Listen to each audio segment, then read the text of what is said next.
Yes, Bacha, we are starting our question 4 of exercise 5.1.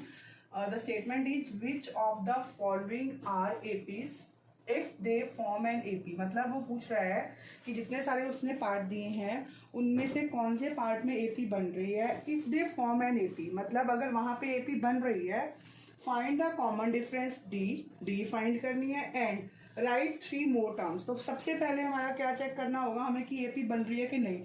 बेटा हम सीख चुके हैं कि हमने कैसे चेक करना है कॉमन डिफरेंस. तो आप पहले लोगे इसको चाहे नोटेशन दे दो A1, A2 ऐसे ही लिख देना ऊपर A3, A4 and so on. A2 minus A1 4 minus 2 2 then A3 minus A2 8 minus 4 4. बेटा अगर मेरी ये AP बनती इसका मतलब मेरा दोनों का डिफरेंस क्या आना चाहिए था 2 आना चाहिए था. तो ये नहीं आया तो आप लिखोगे A2 minus A1 is not equal to A3 minus A2, so not an AP. Clear? Second part. Second part is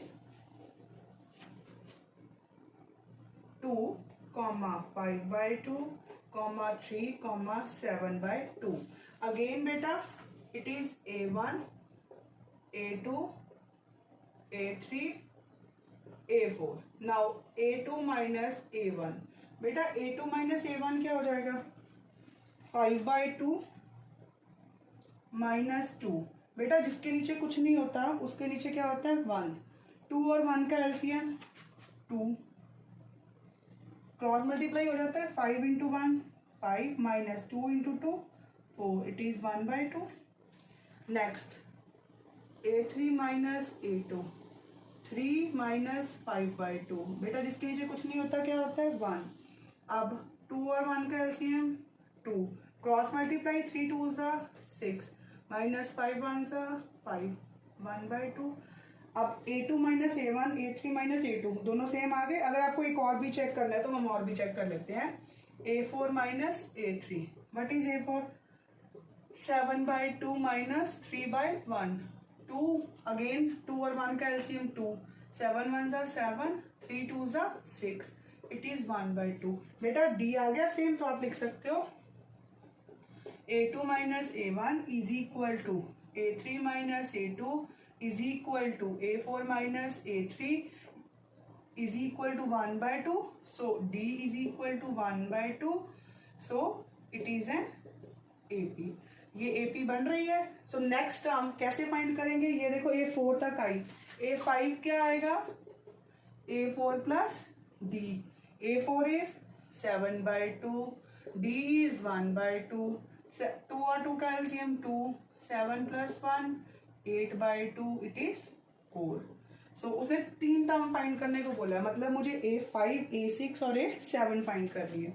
so A6 A5 plus D. What is A5? A5 is now 4. D is 1 by 2. जिसके नीचे कुछ नहीं होता denominator उसका नीचे क्या होता है 1. 2 और 1 का 2. 4 2 is the 8 plus 1 9 by 2. Next A7. A6 plus D. What is A6? 9 by 2. D is 1 by 2. 2 और 2 का एलसीएम 2. 9 plus 1 10 by 2 5. सो आप लिखोगे नेक्स्ट 3 टर्म्स आर कौन कौन सी है 4 9 by 2 5. बेटा check it.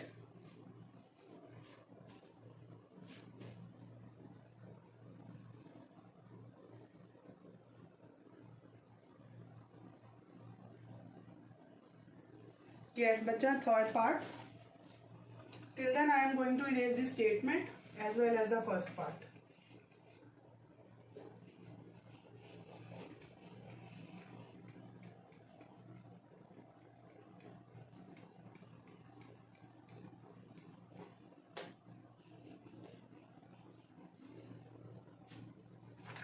Yes, third part. The statement is minus 1.2 comma minus 3.2 comma minus 5.2 comma minus 7.2 and so on. But now we already come to know that first term is a1, a2, a3, a4. Now there is no need to write again and again. If you are comfortable, like I am solving it directly, if you are comfortable, then you can go with that one also. Our first step is second minus first. Minus 3.2 minus, बेटा what I told you, whenever we have to find the d, जब मुझे d find करना है तो minus तो करना पड़ेगा, लेकिन अगर ऑलरेडी जो पहले वाली टर्म नेगेटिव है तो उसको मैं कैसे लिखूंगी, ब्रैकेट में माइनस 3.2 प्लस 1.2, 2 में से एक प्लस का एक माइनस का होंगे माइनस, तो बड़ा कौन सा जो डेसिमल के आगे 3 वाला बड़ा है ऑब्वियसली, तो नेगेटिव साइन तो लगा ही दो. 2 2 0.3 minus 1 2, so minus 2. Again we will find minus 5.2 minus 3.2 minus 5.2 plus 3.2. Again 5 बड़ा है तो नेगेटिव, एक प्लस एक माइनस तो माइनस होगा. 2 में से 2 माइनस किया 0, 5 में से 3 माइनस किया 2, minus 2.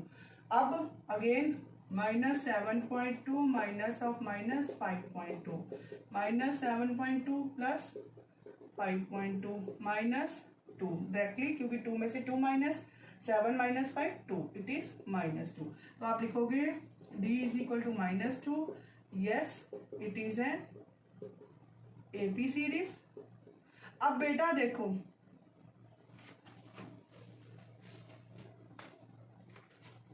Series, sorry. Now beta they said find the next 3 terms. What you people will do? So आप सीधा लिख सकते हो next 3 terms are, पहले A5 सीधा. अब आप देखो हर एक में -2 ऐड हो रहा है और कुछ नहीं. डायरेक्टली लिख दूं, मैं एक क्वेश्चन डायरेक्टली लिख के दिखा रही हूँ. सीधा 2 इसमें ऐड हुआ -9.2, फिर इसमें 2 ऐड हुआ -11.2, फिर इसमें 2 ऐड हुआ -13.2. So you can directly write in this way also. If बच्चा, if you are comfortable with the calculations as well as you are sure कि जो मैं सॉल्व कर रहा हूँ it is correct. Otherwise our method is same.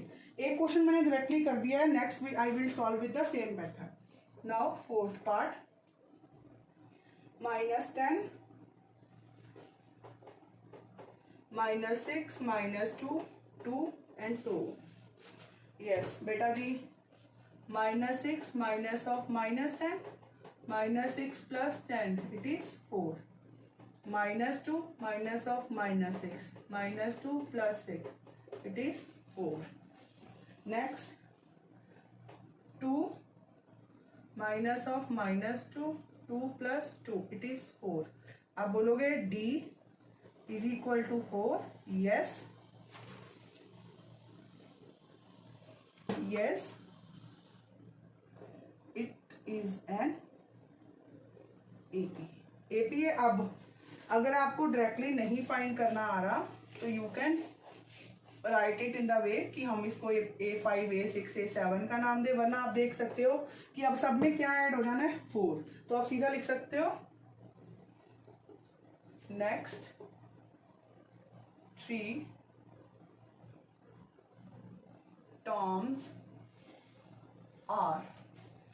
2 में कितना ऐड करना है 4, 6, फिर 10, then 40. I hope it is clear to you. Fifth part statement is 3 plus under root 2, 3 plus 2 under root 2. बेटा ये थोड़ा ध्यान से समझने वाला है, बिकॉज अंडर रूट में ऑलवेज प्रॉब्लम आती है हमें कि हम कैसे सॉल्व करें. इसमें मैं वही A1 A2 लेके चलूंगी. It is A1 A2 A3 A4. Now A2 minus A1. What is A2? This one. Complete term 3 plus under root 2 minus A1. A1 is 3. बेटा लाइक टर्म कंबाइन होती है. अब अंडर रूट वाली term इसमें और कोई नहीं है, तो सिर्फ लाइक टर्म कंबाइन करो प्लस अंडर रूट 2. सेम है 0 प्लस अंडर रूट 2, क्या बचा अंडर रूट 2. ये A2 माइनस A1 आया. Clear. Now A3 minus A2. What is A3?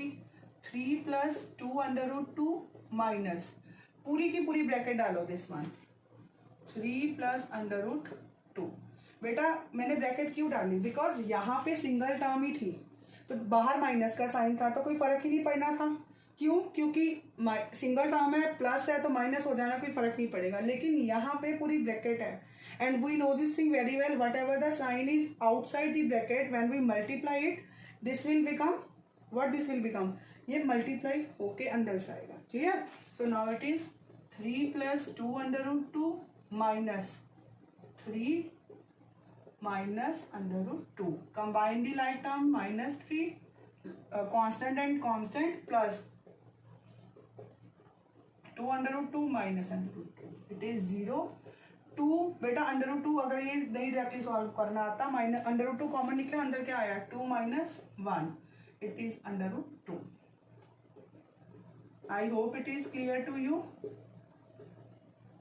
अब आप अगर वैसे भी बेटा सीरीज चेक करो, जो मुझे सीरीज गिवन है तो उसमें देखो 3 3 तो सब में सेम ही रह रहा है, सिर्फ कहाँ पे चेंज आ रहा है, पहले सिंगल अंडर रूट 2 था, फिर 2 अंडर रूट 2 हो गया, फिर 3 अंडर रूट 3 हो गया, और हमने देख भी लिया कि डी यही आ रहा है।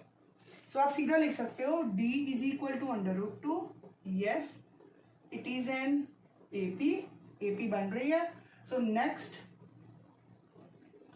3 terms are, next 3 terms are, ये रब कर रही हूँ बेटा,